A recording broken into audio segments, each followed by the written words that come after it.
Welcome to another edition of Watches I'm Watching, the series dedicated to finding great deals on lesser-known timepieces.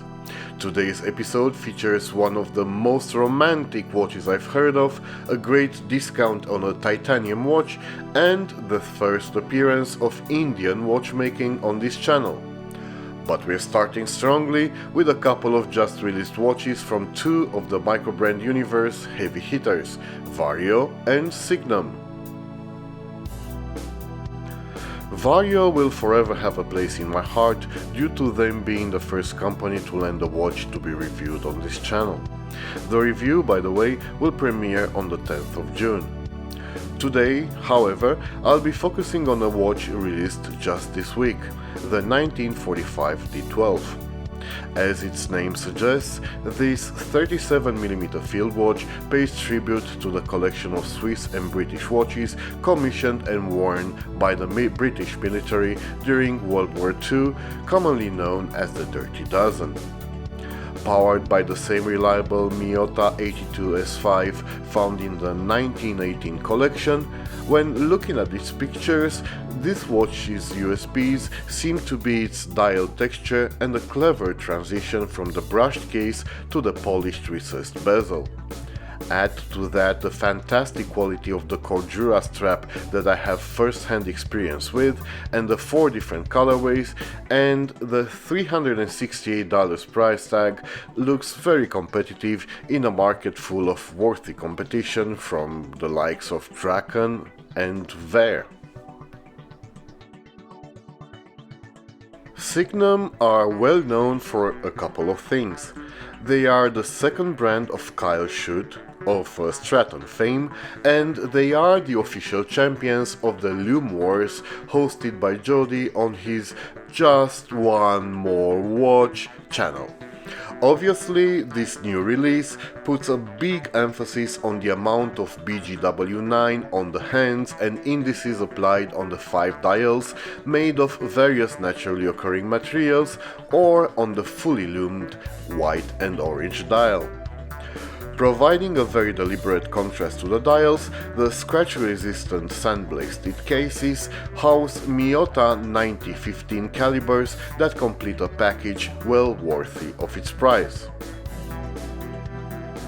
A microbrand I simply can't stop admiring is Havan to Valley from Taiwan. Their novel approach to watchmaking adds a dose of Indiana Jones adventure to building watches that ooze character. Take this Heritage 72 for example. In his own words, Eric writes how he was fortunate enough to literally stumble across a dusty box that contained these lovely cases manufactured 50 years ago, and how he had to chase a new old stock caliber that would fit them. He settled for the now defunct A-Shield of Fortis and Jaeger-LeCoultre fame, now used by Alexander Shorokov by the way, and that same manual wound caliber powers the stunning paper-dialed vintage-cased Duodecima, which, you guessed right, means 12. Just like the hot watch of the moment produced by Christopher Ward. Between this truly vintage work of art and the overhyped, overpriced, overproduced British watch, I believe the choice is easy and straightforward. Speaking of trends and fads, there's no hype around the TV dial watches at the moment, and no hype usually means discounts. A 16% discount in this case. To top it off, those living outside of the European Union by not paying VAT can get the great looking Thule for only $420. Classic dimensions, satin brushed titanium covered with hardening coating, and some of the nicest looking dials make this NH35 powered watch a great retro inspired alternative to the integrated bracelet pieces that seem to be all the rage at the moment. For those not familiar with the Dutch brand, you should check out their other models too. Quite possibly the best bang for buck entry in today's list is the Water King diver from the England-based microbrand Newmark. Not only is this one of the most compact internal bezel watches I heard of at 38mm diameter and 11.5mm thickness, but the Brits also managed to squeeze in a Miyota 9039 and slapped a $310 price tag on it. I'm impressed, and my only regret is their other models are all sold out.